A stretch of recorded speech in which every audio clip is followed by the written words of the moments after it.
Good morning. Good morning, everyone. It's good to see you all here today. I don't know about where you are, but in St. Louis, it is a very inviting day outside. So last week we talked about Avalokiteshvara, and one thing I forgot to do last week, among other things, was to show a couple images of Avalokiteshvara. And this one is from a temple in Taiwan, Hoguanshan Temple, and it illustrates the Avalokiteshvara with 1,000 arms.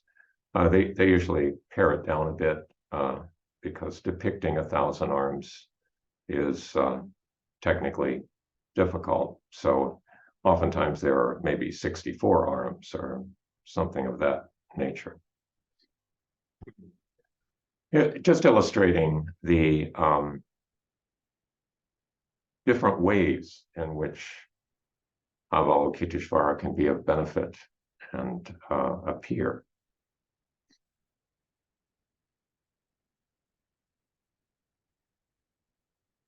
And then some of you may recognize this one is from the St. Louis Art Museum. And it's on display as a regular part of the exhibit there. And it's a beautiful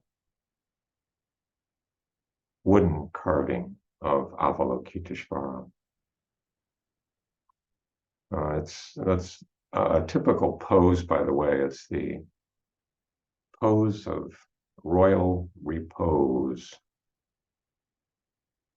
Is the way that's called. And then this is a modern depiction of Avalokiteshvara by the contemporary sculptor Rudolf Stengel, who is illustrating an Avalokiteshvara figure with the schools of this, or with the tools rather of the sculptor's trade, the various things that he uses to create his art for the benefit of all of us. So I just wanted to share those since I forgot to do that last time.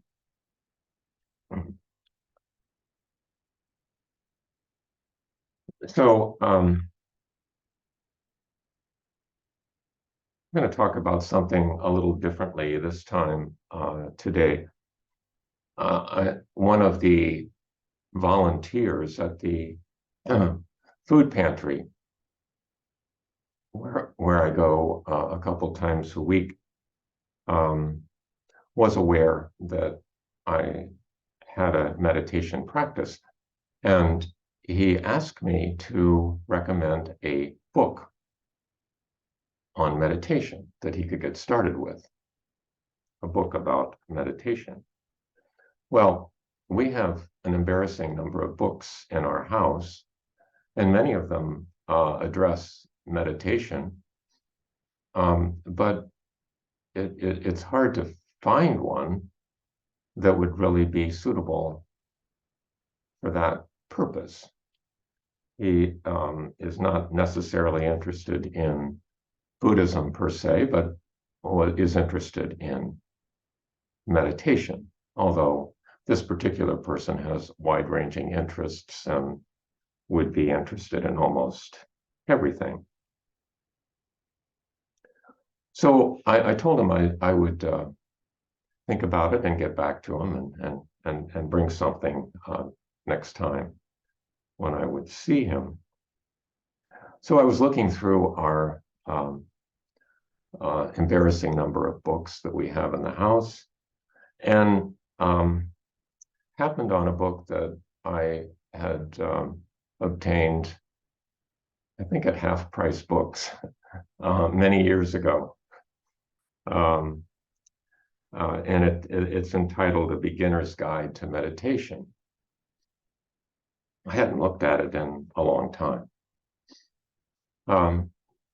But what it is, the lead editor, Rod Mead Sperry, along with the other editors at Shambhala Sun, a Buddhist publishing house, had put together a compendium of short pieces by the, I guess, most well-known and widely published teachers of Buddhist meditation. And they put together these short pieces in a book, and that comprises the Beginner's Guide to Meditation. So I was reading through that, and they have Zen teachers. They also have Tibetan teachers, Theravadan teachers, and insight meditation teachers. Insight meditation being kind of a westernized version of Theravadan Buddhism. So I thought some of the articles might be very helpful. So I did take that book into him, and he's going to be reading it for as long as he likes. But I happened on one of the articles that caught my attention, and I thought it might be good to discuss a bit. Because I, maybe you've been in this situation where people are aware that you have a meditation practice, and they are curious about it and they want to know more. And oftentimes the way we get information is by reading a book or looking at a video or something of that sort. It's kind of a benign way to sort of test the water.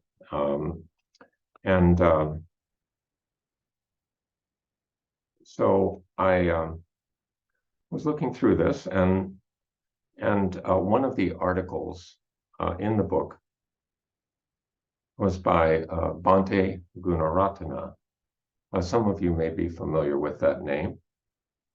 He has had a center in West Virginia, the Bhavana Center, for many years, and has been the abbot there and has a large number of followers. He is Sri Lankan and is a Theravadan monk. So he had this article on misconceptions about meditation. Since his center is well known and prominent, he gets a number of people sort of arriving there at the door to find out what's going on. It's also located in a part of the country where there aren't, as many options for finding out about meditation or Buddhism. So he's often in the position of instructing people who have arrived to learn a little bit about what goes on there. And he compiled a list of misconceptions that he's noticed that people have. So I thought we'd just go through that list. He comments on them, but we can sort of think about them any way we like. And see the different ways in which the practice of meditation can be misunderstood. The first misconception he lists is that it's just a relaxation technique, that it's just a relaxation technique. Now, as many misconceptions go, they persist because there's a seed of truth in them, right? I mean, meditation is in fact, a relaxation technique. And it's used by um, CEOs in large companies. It's used by police officers. It's used by various teachers, people who need to have a way of calming down because their work is inherently stressful. So it is, in fact, a relaxation technique, and actually it's effective for that. Now, as you know, it's not always relaxing to meditate. It's sometimes hard work to meditate, but it does serve the role of being a relaxation technique. So what I guess we're taking issue with is just a relaxation technique. If relaxation were the only consequence, the only benefit of meditation, then it would be important but limited in a way that is sort of inconsistent with some of the descriptions of meditation. When Dogen talks about Zazen being the Dharma gate of great ease and joy, and says it's undefiled practice enlightenment, then that doesn't sound like just a meditation technique or just a relaxation technique. So that's one misconception, that it is limited. It's sort of a good personal hygiene sort of exercise, but serves a very limited role. The next misconception that he deals with is that it means going into a trance, going into some deep state, oblivious to one's surroundings, into a deep sort of opium dream.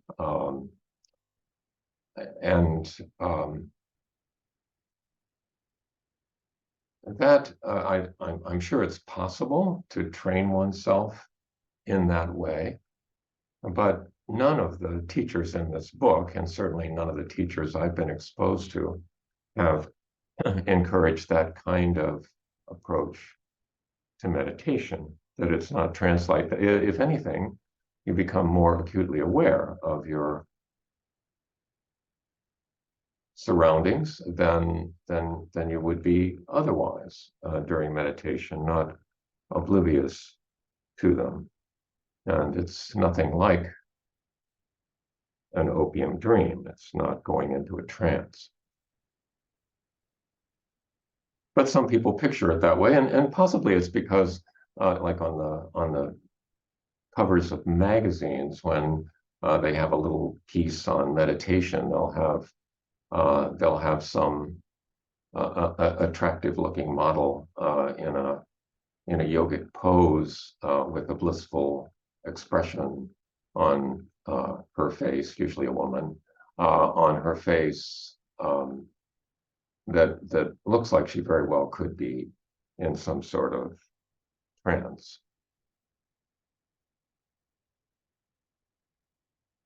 The third misconception that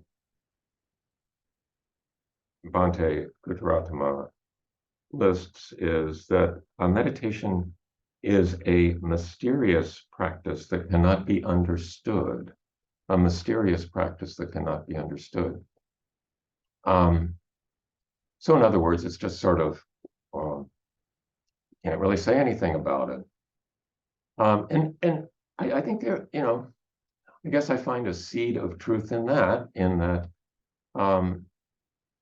you can read, this entire book and not really know that much about meditation without trying it. That there's, riding a bicycle is a pretty mysterious process. and you could read all day about it, but without getting on a bicycle, you're not going to be able to really understand what it's like to ride a bicycle. You'll immediately fall over because your body and mind just haven't adjusted to the reality of actually doing this.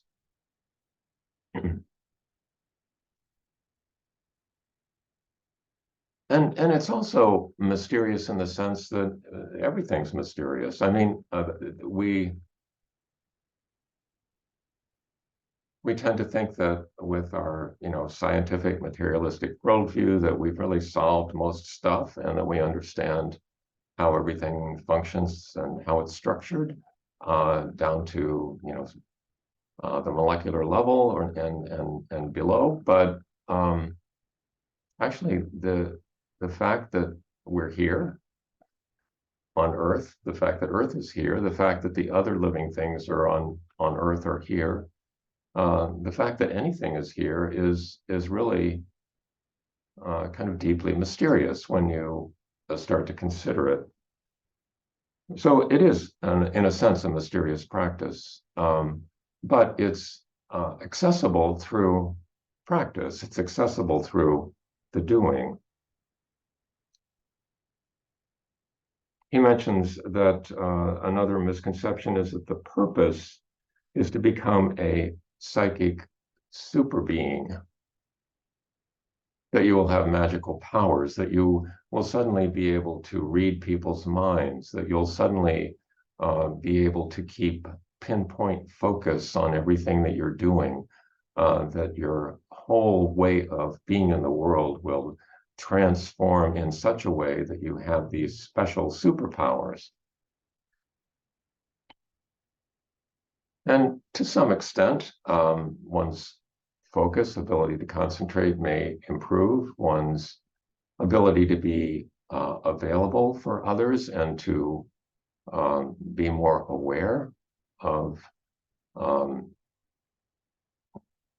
perhaps not what they're thinking, but just they're aware of their of what they're communicating to you, uh, might well occur as a result of a meditation practice, but not the dramatic sort of superpower thing that people might expect, depending on what they've been told about meditation. Another misconception is that it's dangerous. There may be a seed of truth in that. It's possible that some individuals in precarious psychological states may trigger something with meditation that is quite rare, but there have been descriptions where such things can happen. I think compared to the other things that people do, uh, uh, to try to alter their minds, I think it's exceedingly safe. But I think there may be a seed of truth, and that there may represent a hazard for some individuals at certain times.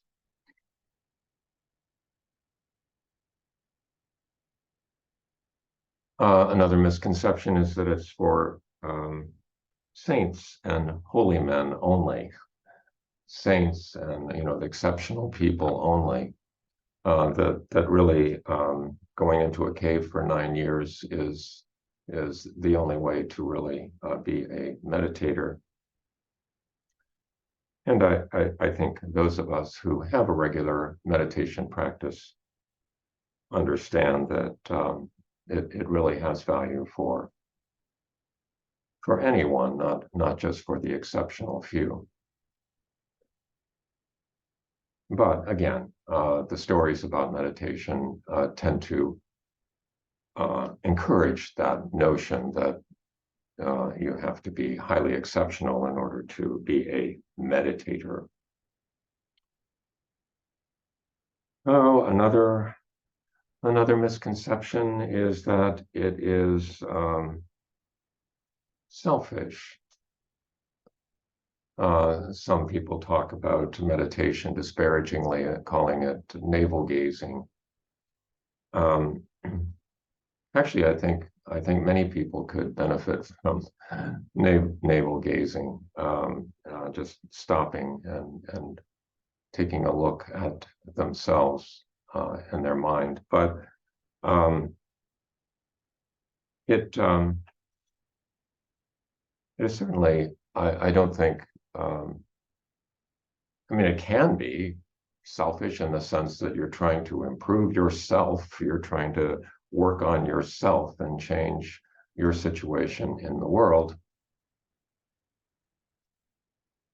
But a deeper understanding of meditation is that it is really, it is for the self, but it's also for others. It's as I've said before, a public service to have a meditation practice. It makes you safer to be around. And more beneficial in the community. So the idea that it's just for to make you feel good, I think is doesn't hit the mark. And another one he lists is that it's thinking lofty thoughts. Now, it is true that occasionally, not every time, but occasionally, sometimes when you're engaged in meditation, an insight will arise. You could call it a lofty thought that is helpful, and you can be aware of it, and it'll be accessible later when you're through with your meditation practice. But cultivating lofty thoughts is not what meditation is about. And finally, he says, a misconception is that a couple weeks of meditation and all of your problems will go away. I think this is a wider misconception about Buddhist practice in general, that Buddhist practice can potentially make you free of suffering, free of problems. And some of the teachings would tend to point in that direction, including the foundational teaching of the Four Noble Truths. Your suffering is due to craving, and you can get rid of craving, and here's how you do it. The implication being that once you get rid of craving, you get rid of suffering. And at least experienced Buddhist teachers usually don't present things in that way. And I think, practically speaking, in our practice, we don't find the world to be transformed in that manner. That there are still problems. That there's still sorrow, lamentation, pain, distress, and despair. They still arise, but they look different. They feel different, and you're perhaps better able to deal with them. But it doesn't make all of your problems go away.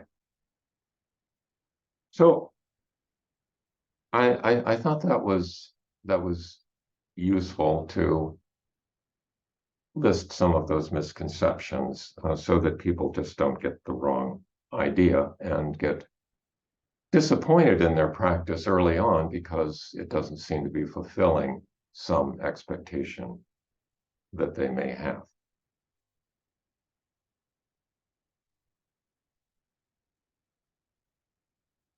So how do you know? Another thing going through this book that occurred to me is how people oftentimes wonder, well, am I doing this right? How can I tell if my practice is progressing as it should? And I'm a little bit flummoxed with that. Um, and I guess I've settled on the notion that you really test your practice in your life. If you find that with regular meditation practice, that you're able to get along with people better, able to navigate difficult situations a little better, able to deal with afflictive emotions a little better. If you notice that, then you're doing it right and can continue.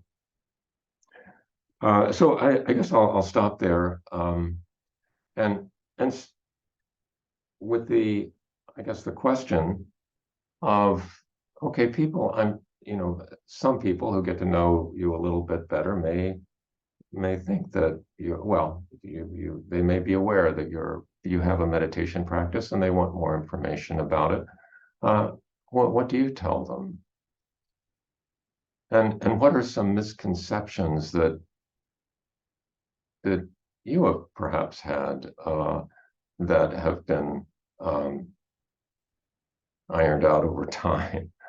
Um, what are some things that you notice that people notions they have about meditation that don't seem to be the case with your practice?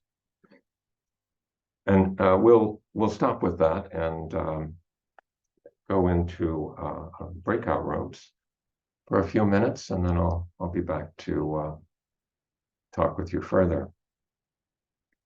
Thank you very much for listening. I appreciate it, and we'll see you in a few moments.